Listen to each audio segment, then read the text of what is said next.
It took lawmakers on Capitol Hill nearly 3 years to reach an agreement on the Farm Bill. The biggest sticking point was the Supplemental Nutrition Assistance Program, often called food stamps. About 47 million Americans rely on these benefits to help them make ends meet. But when people take advantage of the help when they don't really need it, taxpayers end up paying the price. WENY's Tanja Rekhi investigates what's being done to protect you and how lawmakers have tried to tighten up some of those loopholes. Tanja? Terrell and Ben, here in Chemung County, about 8,000 families use food stamps, many working multiple jobs trying to get by, others injured or senior citizens. But I found out 5 to 10% of recipients cheat. For the next 5 years, the United States will be spending hundreds of billions of dollars on the Supplemental Nutrition Assistance Program, or SNAP, commonly known as food stamps. The program was established in the late 30s to help low-income families with healthy and nutritious foods. We do see a lot of folks that are on the benefits that, our parents that are working in lower wage, hourly wage positions, working full-time, that still have a hard time making ends meet.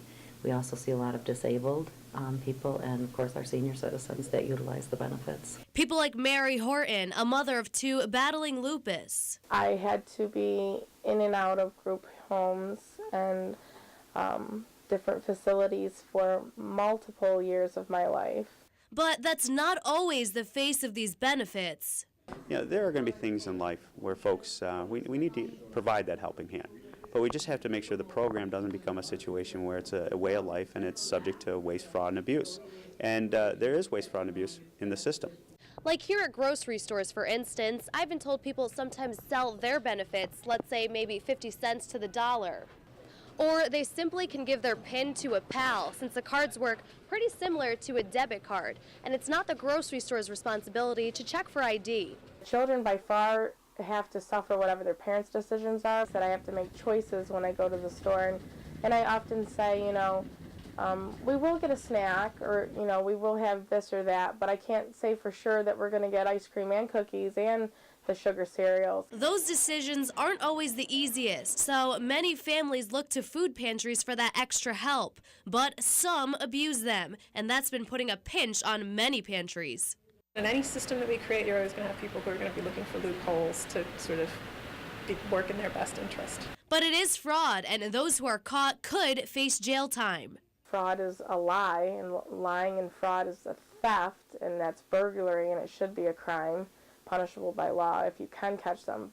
And sometimes that's the hardest part, but the Department of Social Services has a special investigations unit. There's a lot of variables that could be fraud. We look into every allegation that comes in. And a lot of times there's this sense that it's a victimless crime. But there's a victim here. The person that needs it is no longer getting access to that money because maybe someone else is taking that money for inappropriate purposes. So in the meantime, people like Mary do their best to make ends meet. She's found couponing has helped her family out as she works to provide the best future for her kids. And you only live once, and you only have one childhood. And like I said, like I touched on, mine wasn't the greatest, and I'm sure there are many other viewers out there that have had, traumatic issues any time in their life. I didn't want that for my kids.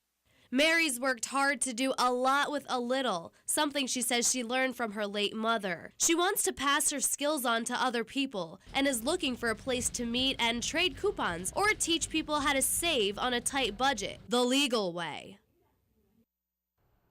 And if you want to join Mary with couponing, you can email me at trekhi@weny.com and I'll put you in touch with her. I also learned you can use SNAP benefits to buy seeds for crops and also at many farmers markets. And staying with the Farm Bill, Governor Cuomo also announced today that New York is taking steps to preserve about $450 million a year that otherwise would have been cut by the new bill. Tanja Rekhi, WENY News.